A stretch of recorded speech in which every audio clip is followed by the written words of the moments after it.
Good afternoon. Welcome back to Mission Control here in Houston. Joining me is our lead Spacewalk flight director for today, Royce Renfrew. Royce, if you could take a moment to summarize today's spacewalk activities and the events that led up to and required an early termination to the spacewalk. Sure. So what I said to the team before we went out the hatch, and I've said this in every EVA I've done, the one in December, it was the same speech, was that the objective that we have today is to take the crew outside the hatch and bring them back in, and somewhere in between the depress and the repress we're going to do some other things, but the primary objective is to get the crew back inside the hatch safe, and that's what we're all focused on. And that's exactly what we did today. We went outside, we did a couple of tasks there. The suit started talking to us.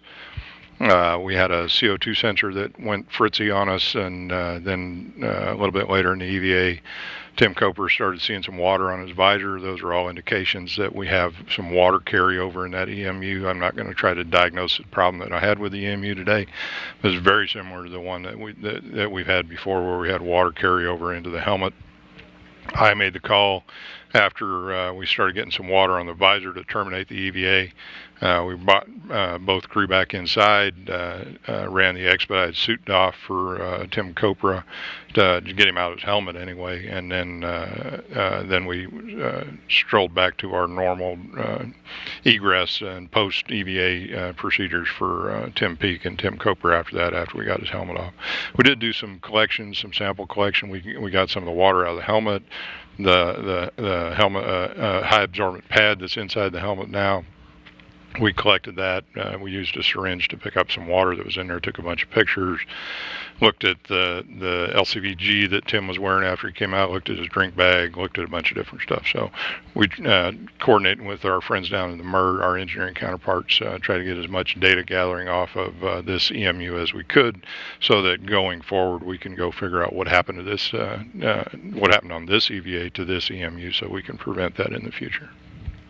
Royce, a great deal of work since the Chris Cassidy-Luca Parmitano spacewalk in July of 2013. A lot of work has been done to refine the flight rules regarding situations such as we saw today. Can you talk a little bit about the approach now versus July of 2013, and how you as a flight director interpret the flight rules and then make the final call that you did today? Sure, and so everybody's completely cognizant of that case where Luca wound up with a bunch of water in his helmet with Mr. Cassidy out there. We brought him back inside, we've spent a great deal of time the last couple of years looking at that case in particular, trying to understand what happened in the EMU to allow that water carryover to occur, and to posture ourselves so that we are in a config that if we got into the case again, which is conceivably, I'm not going to try to call it today, but again, it's conceivably what we got into today.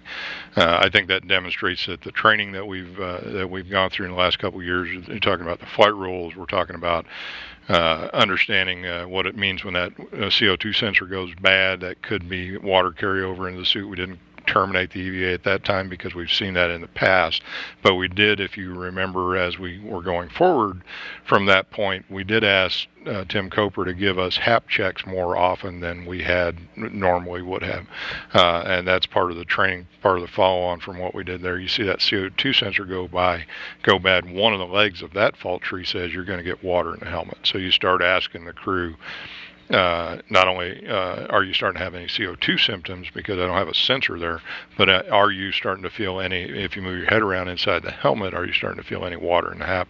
And then when we got the water on the visor, that was the trigger where I pulled the trigger and we terminated the EVA. The activity today, all these events you just described that led up to the decision you made to call off the EVA at an earlier point, all the major objectives have been completed, of course. Obviously, the crew was never in any danger, right? Crew is not in any danger today. Again, based on what the lessons learned that we had, we executed per our normal procedures for this failure case. There are multiple failure cases on the EMU, and we spend a great deal of time looking at each of those individual failure cases. What would you do in this case? There's this thing called a cuff checklist. You'll see the EV crew members thumbing through it occasionally. I have one on my console. There are 30, 40 pages in there of things that could go wrong with the suit. One of them in there says, well, you have water in the helmet. So we executed per our nominal timeline, and again, the crew is not in any danger, which is why we were in a terminate case instead of an abort case, and we did not do the expedited repress. We did the normal repress because following the signature as it was going, we made the decision that we did not need to go down a path to do an emergency repress of the airlock or call an abort for the case. There's a subtle difference in EVA terminology between a terminate and an abort. Terminate, you can take a little bit of time, clean up the work site, and an abort case, you drop everything and come back inside. I called it terminate today. We did not do the emergency repress. We did the normal repress. So we were in control of the case, but we could not ignore the case as we went forward.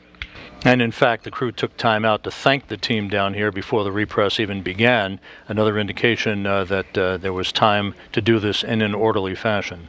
Yeah, I thought that was good.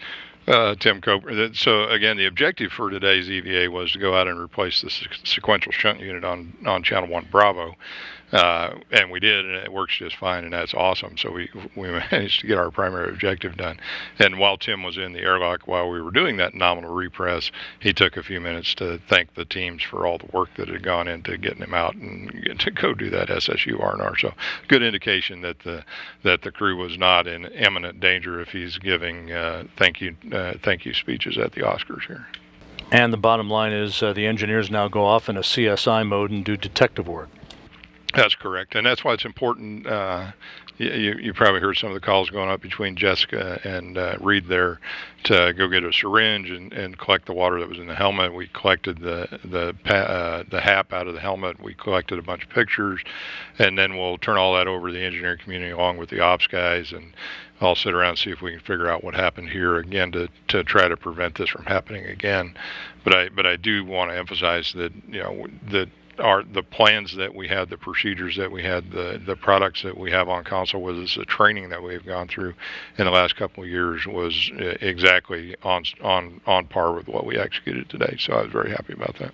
Team did a great job. Great. Thanks very much. Royce Renfrew, lead flight director for today's Spacewalk. Appreciate it, and congratulations on accomplishing the restoration of full power to the space station. Yes, thank you. Thank you very much.